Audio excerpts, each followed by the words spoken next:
Aujourd'hui, je te présente les deux dernières petites bombes arrivées tout droit de chez Nox. La AT10 Genius Attack 12K et la AT10 Genius Attack 18K. Elles sont conçues en collaboration avec le Mozart du padel à Augustin Tapia. Il s'agit de leur gamme la plus agressive. En ce qui concerne les technologies de ces deux raquettes, vous l'avez compris, on est sur deux raquettes full carbone. Un carbone de 12K pour la 12K et un carbone de 18K pour la 18K. Ces deux raquettes sont constituées d'une mousse multicouche Black Eva, une mousse très dense qui apportera beaucoup de contrôle. Nox a conservé pour ces raquettes la technologie EOS Flap pour vous apporter de la stabilité et de l'aérodynamisme à la frappe. Au niveau des innovations sur la gamme de 2025, on en a deux. La première, c'est que le grip a été rallongé de 3 cm et un butt cape hexagonal a été rajouté, ce qui va vous apporter plus de maniabilité et de confort à la frappe. La deuxième grande innovation technologique sur ces modèles, c'est la texture du tamis. En effet, ils ont appelé cette technologie le Exclusive Spin. Il y a deux textures, une impression en 3D dans le cœur de la raquette et un côté sableux rugueux sur le pourtour du logo. Pour apporter beaucoup d'effets, on se retrouve maintenant dans notre tout nouveau labo pour mesurer précisément ces deux raquettes. Ces deux raquettes ont un poids identique, 369 grammes. Elles ont un équilibre différent, un équilibre en manche à mesurer à 26 pour la 12K, un équilibre plus en tête mesuré à 27 pour la 18K. Pour ce qui est de la rigidité du tamis sur ces deux raquettes, on a une très petite différence. La 12K est mesurée à 63 alors que la 18K est mesurée à 64. Pour ce qui est de la rigidité du cadre et de sa solidité globale, elles ont un très bon indice, tous les deux mesurés à 87. Il y a aussi une très petite différence entre ces deux raquettes au niveau du twist weight, la stabilité de la raquette. En effet, la 12K est mesurée sur son twist weight à 19,2, là où la 18K est mesurée à 20,1. Dernière mesure effectuée sur ces deux raquettes, le swing weight, l'inertie de la raquette. La 18K a une inertie légèrement plus élevée que la 12K. Elle a été mesurée à 170, là où la 12K a été mesurée à 161,6. Après avoir mesuré dans le détail ces deux raquettes, nous allons maintenant voir ce qu'elles ont dans le ventre directement sur la piste. Dès la prise en main de la AT10 12K sur le terrain, j'ai ressenti une sensation agréable avec le manche. On sent vraiment un contrôle et beaucoup de confort, notamment avec le nouveau butt cape hexagonal. Après la vitre, c'est une raquette très précise et plus maniable grâce à son équilibre en manche. On a énormément de facilité au lob si on est dans l'accompagnement du geste. Elle est un peu plus difficile à manier dans le jeu direct avant la vitre, surtout sur les phases de bloc. Et j'ai trouvé aussi que c'était une raquette assez exigeante et qu'on avait une perte de précision dès qu'on avait une balle qui était décentrée. En ce qui concerne la 18K dans un test en fond de piste, j'ai eu une sensation forte de la prise en main et du poids de tête tout de suite. Alors c'est agréable et très maniable, très confortable.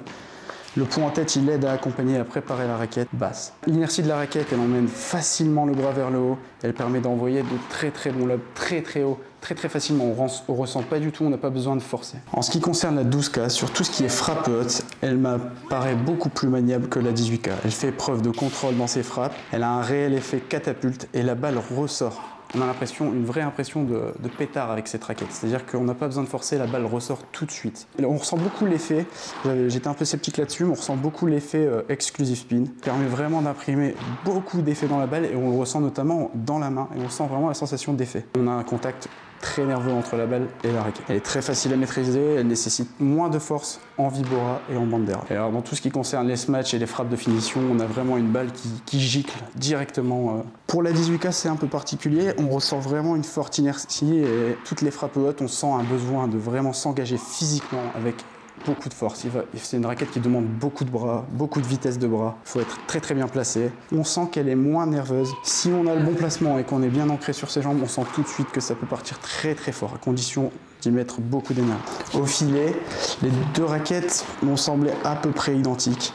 Vraiment grande différence, c'est la maniabilité de la 12K qui est vraiment beaucoup plus simple à manier à la volée que la 18K. La 18K, le point en tête fait qu'on a beaucoup plus de mal à se déplacer, de préparation. Il faut être très rapide, très exigeant, très vif. Si on a un peu de pépin physique, on n'est pas à 100%, la 18K va être beaucoup plus difficile à jouer. Elle a peu de tolérance et dès que la balle est décentrée, on perd tout de suite en précision. En croisant nos analyses labo et le ressenti que j'ai pu avoir sur le terrain, on peut remarquer que la différence majeure entre ces deux modèles, c'est vraiment au niveau de l'équilibre et de la sensation qu'on va avoir en raquette. Effectivement, la 12K va nous paraître beaucoup plus maniable dans tout ce qui est frappe haute et volée, là où la 18K va être vachement exigeante sur le terrain dans tous les compartiments.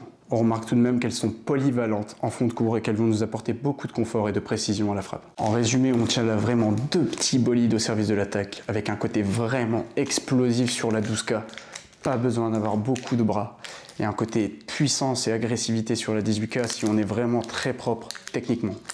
Il y a aussi un très bon point sur ces deux raquettes, c'est qu'elles sont très confortables dans un domaine très important padel, la défense en fond de piste. Avec la 18K, on a vraiment l'impression de pouvoir déposer la balle où on veut, que la balle sorte de notre raquette et qu'elle est vraiment à l'endroit où on a souhaité. Je recommanderais ces deux raquettes pour des joueurs au profil qui recherchent vraiment de l'agressivité et de la puissance dans leur jeu, qui veulent mettre en difficulté leur adversaire par de la vitesse. Je conseillerais plutôt la 18K pour vraiment le public expert, vraiment qui maîtrise la technique de fond en comble, qui est investi à 100% physiquement. On n'a pas le droit à l'erreur avec cette raquette. Par contre, si on est prêt, ça va envoyer du très lourd. La 12K, je la recommande pour un niveau un peu inférieur, elle va être plus tolérante et notamment ceux qui ont moins de bras, la balle va quand même gicler et partir très fort, donc on aura tout de même de la puissance. Vous pouvez retrouver ces deux modèles sublimes sur notre site extreme-padel.fr. Si vous avez des questions concernant nos analyses ou si vous souhaitez un conseil global, vous pouvez nous le laisser en commentaire.